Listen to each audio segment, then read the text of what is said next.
Action. Okay, we have a 150L single seal. Tearing it apart to do a root cause analysis. Upon inspection of the mechanical seal, we can clearly see that the faces, having had run for quite some time, appear to not have any or hardly little wear, which is probably due to the fact that they were not compressed, they were not set to the right working height. There is no signs of heat with these two faces. There's a wear pattern on the rotary, on the stationary. You can clearly see here it's got a narrow part there where it didn't wear, and a wider part here. So it was not set concentric to the stuffing box face.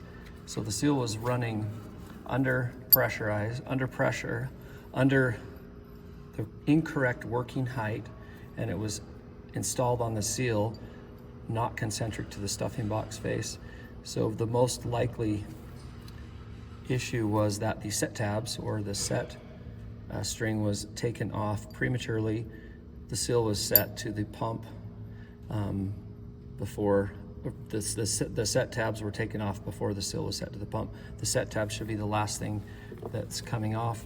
The springs, you can see, are all deformed, broken. The shiny parts show more wear than as you can see as I roll this, you can see shiny and dull and shiny and dull, which is evident. The spring on the retainer helps keep the rotating face active, as well as it helps keep the balance and the wear.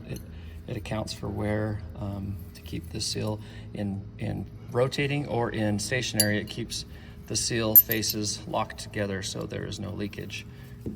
But O-rings appear to be in decent shape, other than a little flattening of this O-ring, which is indicative of a little bit of heat.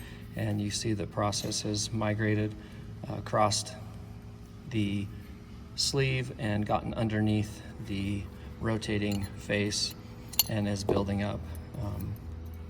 And then additionally, there is some unusual wear to the gland. Where is the sleeve? I don't see the sleeve.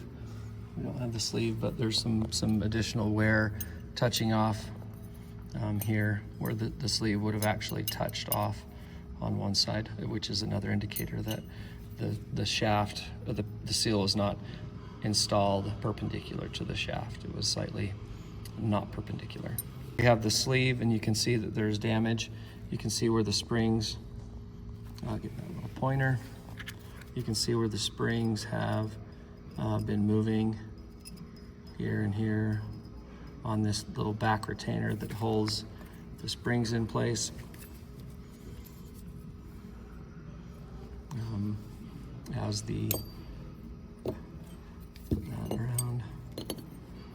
As the rotating piece comes together, so that spring is sitting on that lip, and it's also protrudes through to the other side up to the rotating face.